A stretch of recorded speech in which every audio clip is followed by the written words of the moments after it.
বিসমিল্লাহির রহমানির রহিম। আসসালামু আলাইকুম। সবুজের ছোঁয়া থেকে সবাইকে স্বাগত জানাচ্ছি। আপনারা কেমন আছেন? আশা করি ভালো আছেন। আমিও আল্লাহর রহমতে ভালো আছি। দেখুন বন্ধুরা, বিকালে এসেছি, এসে প্রথমে মাছগুলোকে একটু না দেখলে ভালো লাগে না। দেখুন মাছগুলো কিভাবে লাফাচ্ছে, দৌড়াচ্ছে। তো এসেছি আজকে একটা জরুরি ভিডিও নিয়ে। অবশ্যই আপনারা মনোযোগ সহকারে দেখবেন, কারণ এখন বর্ষাকাল, আর বিশেষ করে সবজি গাছগুলোতে অনেক পিঁপড়ার উপদ্রব হয়েছে। বলুন তো কি করা যায়? এখন এই পিঁপড়া দূর করার জন্য কি করতে পারি? মহা চিন্তায় পড়ে গেলাম।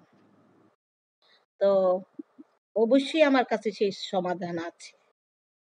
তো সুতরাং আমি তো সবসময় ঘরোয়া পদ্ধতিতেই আমি আমার গাছগুলোর সেবা শুশ্রূষা করে থাকি। আমি এগুলোর বিভিন্ন রকমের খাবার সবকিছু আমি আমার ঘরোয়া পদ্ধতিতে আমি নিজে তৈরি করি। তাহলে এই পিঁপড়া থেকে দূর করতে গেলে কি করণীয় আছে সেটা একটু ভেবে বলুন তো। তো ঠিক আছে, আপনাদের ভাবতে হবে না। যারা জানেন না তারা অবশ্যই আমার ভিডিওটা মনোযোগ সহকারে দেখে নেবেন এবং সেগুলো প্রয়োগ করবেন। আপনারা যেখান থেকে আমার ভিডিওগুলো দেখছেন না কেন, সবাই আপনারা আমার ভিডিওটাকে ফলো করবেন আমার ফেসবুক পেজের থেকে, আর ইউটিউব চ্যানেল থেকে আপনারা আমাকে সাবস্ক্রাইব করবেন, আমার পাশে থাকবেন। এই যে দেখুন আমার সবজি গাছ, বরবটি, মিষ্টি কুমড়া, এগুলোতে প্রচুর কালো পিঁপড়া ধরেছে। সকালে যখন আসলাম ছাদে এসে দেখলাম যে এত পিঁপড়া, তখন আমি চিন্তা করলাম যে এক্ষুনি তো আমার কীটনাশকটা তৈরি করতে হবে। তারপর আমি কীটনাশকটা তৈরি করে নিলাম। আর যেহেতু আমরা যে কোনো খাবার বলেন, কীটনাশক বলেন, সেটা খুব সকালবেলা আর বিকালবেলা আমরা দিয়ে থাকি। তো ভাবলাম যে বিকালে এসে আমি এই কীটনাশকগুলো দিব। এই যে দেখুন কিভাবে পিঁপড়াগুলো দৌড়াচ্ছে, বড় বড় পিঁপড়া, কালো কালো। আমার সমস্ত সবজির পাতাগুলো খেয়ে নিচ্ছে, তারপরে আগার মধ্যে যে পাতাগুলো নতুন করে বের হচ্ছে সেগুলো খেয়ে নিচ্ছে, ফুলগুলোতে পিঁপড়া একেবারে খেয়ে নিচ্ছে। মানে কি বলবো, পিঁপড়া বেশ। আর বর্ষাকালে কিন্তু সাধারণত এই পিঁপড়ার উপদ্রবটা বেশি হয়। তো এই পিঁপড়া থেকে আমরা রক্ষা পাওয়ার জন্য কি কীটনাশক আমি তৈরি করতে পারি, আর কি করলে এই পিঁপড়ার বংশ হবে ধ্বংস, সেটাই আজকে আমি আপনাদের সাথে তুলে ধরবো। তা চলুন আমার ভিডিওতে। তো চা নিয়ে এসেছি, চা খাবো আর আপনাদের সাথে এই ভিডিওটা শেয়ার করব। তো চাটা গরম আছে, একটু ঠান্ডা হোক। এই ফাঁকে আমি আপনাদেরকে দেখাচ্ছি আমি কি কীটনাশক তৈরি করেছি। এই যে দেখুন 2 চামচ হলুদের গুঁড়া নিয়েছি, আর এই যে ছাই। তো ছাই তো ঢাকা শহরে পাওয়া যায় না, আমি মহিলাদের কাছ থেকে ছাই কিনে নিয়েছি। তো কিনে আমি ঘরে রেখে দেই, কারণ এইগুলো আমি তৈরি করি, মাঝে মাঝে গাছগুলোতে দিয়ে দেই। তা এই হলুদের গুঁড়ার সাথে আমি এই ছাইয়ের গুঁড়াগুলো একসাথে মিশিয়ে দেব, সুন্দর করে মিশাবো ভালো করে। হলুদের গুঁড়া কম বেশি দিলে সমস্যা নাই। তো আমি 2 চামচ নিয়েছি, আপনারা 3 চামচ দিতে পারেন, সমস্যা নাই। হলুদ যে কাজ করে ছাইও সেই কাজ করে। তো 2টা মিশিয়ে কাজটা আরেকটু শক্তিশালী হয়, সেই জন্য আমি একটু হলুদের গুঁড়া দিয়েছি। তো ভালো করে মাখিয়ে নিচ্ছি আমি ছাইয়ের সাথে হলুদের গুঁড়াটা, কারণ এটা বর্ষাকালে কিন্তু এই পিঁপড়ার উপদ্রবটা বেশি হয় আর সবজিতে বেশি হয়। বিশেষ করে বেগুন গাছে, মরিচ গাছে, তারপরে আপনার এই যে আমরা যে সবজিগুলো লাগাই, সিম, তারপরে বরবটি, মিষ্টি কুমড়া, লাউ, এগুলো।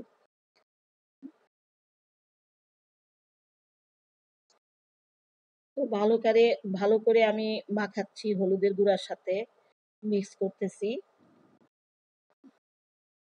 হাত দিয়েই করি, কারণ আমি হাত দিয়ে স্যাটিসফাই, আমি হাত দিয়েই ভালো করে সবকিছু করার, মানে আমি একটা তৃপ্তি পাই। চামচ দিয়ে তত একটা মিক্সিং হবে না, সুতরাং আমি এটা হাত দিয়েই করে নিয়েছি। এখন চলুন আমি আমার সবজি গাছগুলোতে ফিরে যাই।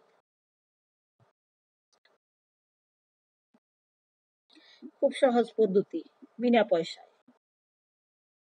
তারপর দেখুন ছাইটা কিন্তু আমি খুব সামান্য টাকা দিয়ে কিনেছি। এই যে আমি প্রথমে লাউ গাছে দিয়ে দিচ্ছি, যদিও লাউ গাছে পিঁপড়া নাই, তার আগেই দিয়ে দিচ্ছি যাতে পরবর্তীতে আর পিঁপড়া হওয়ার সম্ভাবনা না থাকে। তবে এই যে বরবটি গাছে খুব বেশি পিঁপড়া হয়েছে আর মিষ্টি কুমড়া গাছে, তো ওটাতে আমি দিব লাউ গাছটা দেওয়া শেষ হয়ে গেলে। এই যে বরবটি গাছ পাশাপাশি আছে, তো এই যে এই গাছগুলোতে বেশি পিঁপড়া, এটাতে ছোট ছোট পিঁপড়াগুলো হয়েছে, আর ওই মাথাতে যে গাছগুলো আছে দুন্দুল হাবিজাবি সেগুলোতে বড় বড় পিঁপড়া, কালো কালো পিঁপড়া। তো যেই আমার ছাইয়ের গুঁড়াগুলো ছিটিয়ে দিচ্ছি ঠিক তখনই পিঁপড়াগুলো দৌড়াচ্ছে। সকালবেলা দেখবো একটা পিঁপড়াও নাই গাছে, আবার কালকে সকালেও দিব, পরপর 3 দিন দিব আমি। এটা বেশি দিলে কোনো সমস্যা নাই, আমি একটু বেশি করিয়ে দিচ্ছি।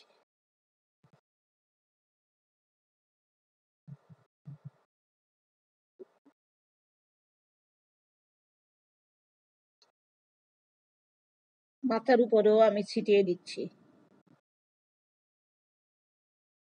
কারণ প্রত্যেকটা মানে ডোগাতে মানে লতানো গাছ তো, লতার মধ্যে একেবারে বেয়ে বেয়ে সিঁড়ির মতো উঠতেছে আর নামতেছে।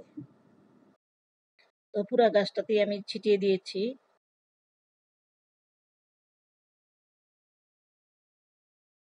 পরপর 3 দিন দিলে মাসাল্লাহ 1 সপ্তাহের জন্য আপাতত বন্ধ থাকবে, কারণ বর্ষাকাল তো বারবারই উঠার সম্ভাবনা থাকে। তো আমি বারবারই ছাইয়ের গুঁড়া দিতে থাকবো হলুদের সাথে মিক্স করে।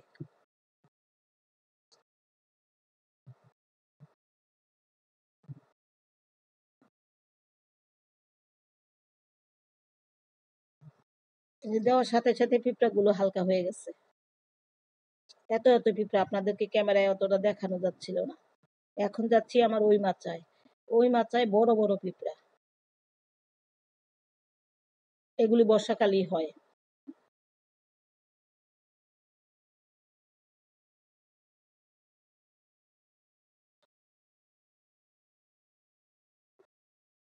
ছিটিয়ে ছিটিয়ে দিচ্ছি, কারণ মাচা তো একটু উঁচুতে, আর গাছটা অনেকটা দূর ছড়িয়ে গেছে, তো হাত দিয়ে কভার দেওয়া যাচ্ছে না, তাই ছিটিয়ে ছিটিয়ে দিচ্ছি।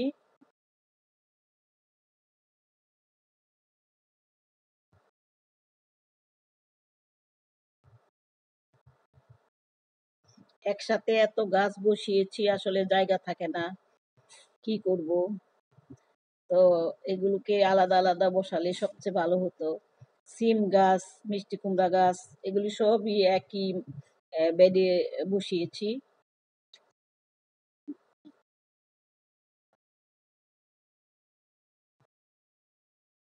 এই যে মানে মাচার উপর দিয়েও দিয়ে দিচ্ছি ছিটিয়ে ছিটিয়ে, কারণ ছাই যত বেশি দিব তত গাছগুলো পিঁপড়ার থেকে বিভিন্ন পোকামাকড় থেকে মুক্ত থাকবে, আর ফলগুলো সুন্দর থাকবে, ভালো থাকবে, ফলগুলো কেউ নষ্ট করবে না। আর যার কারণে ফল হতে পারে না, এই যে ডোগার থেকে পিঁপড়া কেটে ফেলে, এই ফুলটা কেটে ফেলে, যার কারণে এই প্রবলেমগুলো হচ্ছে। এখন ছাইয়ের গুঁড়াটা দিয়ে দিলে পিঁপড়াটা মানে বন্ধ হয়ে যাবে আসা, তারপর আবার গাছগুলো সবজি টবজি দেওয়া শুরু করবে। এখন আমি এই যে দেখুন বেগুন গাছে কিভাবে পিঁপড়া মানে ছাইয়ের ছিটানোর সাথে সাথে দৌড়াচ্ছে কিভাবে, বেগুন গাছগুলোকেও খেয়ে ফেলে, পাতাগুলো খেয়ে ফেলে, বাড়তে পারে না এই পিঁপড়ার উপদ্রবের কারণে। আর বর্ষাকালে সাধারণত এগুলো বেশি হয়, কারণ মাটি যখন ভিজা ভিজা থাকে তখন কিন্তু পিঁপড়ার উপদ্রবটা বেশি হয়। যদিও আমার মিলিবাগ নাই, কোনো ফাঙ্গাস নাই, কিন্তু শুধু পিঁপড়া। এখন পিঁপড়া কেন গাছে আসছে, গাছে কিন্তু কোনো মিলিবাগ আমি দেখি নাই। মিলিবাগ তো সাদা সাদা থাকে, সেটা আমি চিনি, কিন্তু এইগুলো কিন্তু নাই। তারপরে পিঁপড়া, কিন্তু বর্ষাকালে আসলে সাধারণত পিঁপড়া হয়। তো সেইগুলো এইভাবে আপনারা ছাই আর হলুদের গুঁড়া মিশিয়ে যদি ছিটিয়ে দিয়ে দেন তাহলে কিন্তু আর পিঁপড়া হবে না।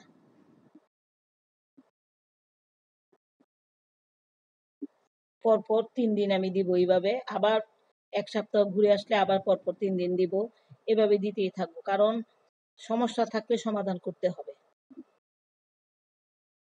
একদিনে অনেক কিছুই যায় না, সময় লাগে। আর যেই মরিচ গাছে পাতা কুকড়িয়ে যায়, বেগুন গাছের পাতা কুকড়িয়ে যায়, এগুলোও কিন্তু দূর হয়।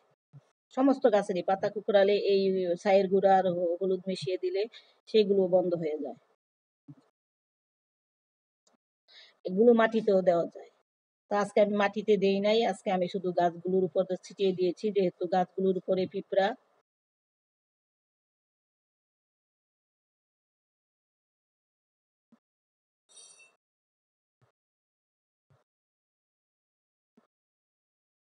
মোটামুটি সব বেগুন গাছগুলিতে দেওয়া হয়ে গেছে।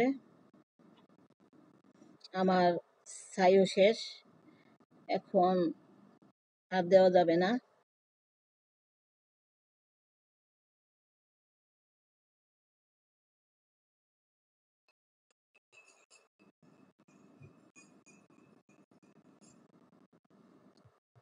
এখন আমার দেওয়া শেষ, এখন একটু বসে বসে একটু রেস্ট নিব, একটু চা খাবো। চাটা এখন ঠিক আছে, অত গরম চা আমি খেতে পারি না। তো বসে বসে চা খাচ্ছি আর বাগানটাকে আপনাদেরকে একটু দেখাচ্ছি, কারণ একটু রেস্ট নিব। রেস্ট নিয়ে বসে বসে বাগানটা দেখবো, আকাশটা দেখবো। আমার ভালো লাগে বিকালের এই সময়টা ছাদে বসে বসে। একাই বসে থাকি, যেহেতু সবাই ব্যস্ত থাকে। একা একা বসে বসে অনেক কিছু ভাবি, ভালো লাগে। তো দেখলেন আমি কিভাবে ছাইগুলো মানে ছিটিয়ে দিলাম।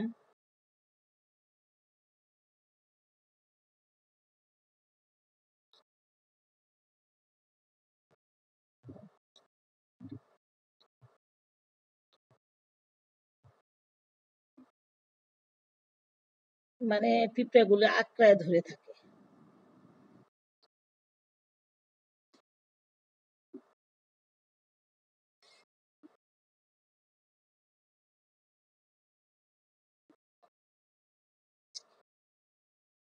এখন যেহেতু বর্ষাকাল, তাই সবসময় যদি আমরা এই ছাইয়ের গুঁড়া দিতে থাকি, তাহলে কিন্তু আমাদের গাছের এই যে পিঁপড়াগুলো দূর হবে, এবং আর এই পিঁপড়াগুলো হবে না।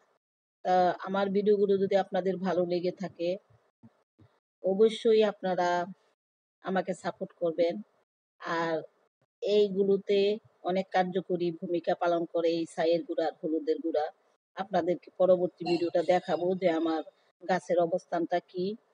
তো আপনারাও এইভাবে ঘরোয়া পদ্ধতিতে কীটনাশক তৈরি করে নিজেরা এইসব গাছগুলোতে দিতে পারেন, যারা সবজি লাগিয়েছেন, এবং যে কোনো গাছেই হতে পারে। একটু খেয়াল করবেন, কারণ বর্ষাকালে কিন্তু এইগুলো বেশি হয়। তো এইভাবে যদি আপনারা ছাই এবং হলুদের গুঁড়া মিশিয়ে ছিটিয়ে দেন, তাহলে কিন্তু গাছগুলোর থেকে পিঁপড়াগুলো দূর হয়ে যাবে।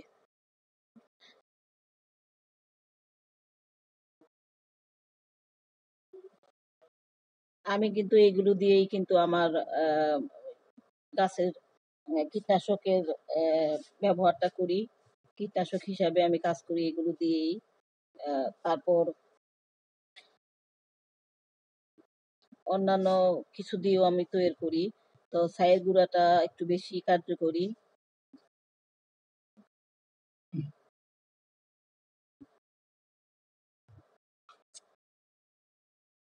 পিঁপড়াগুলো আস্তে আস্তে দূর হয়ে যাচ্ছে।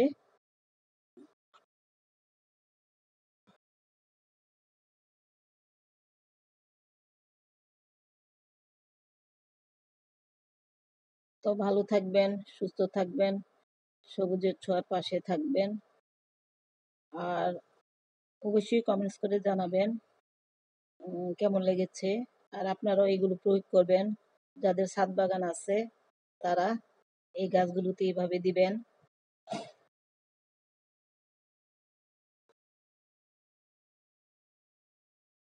তো ভিডিওটা শেষ করে এখন আমি একটু কিছুক্ষণ ছাদ বাগানে একটু বসে থাকবো।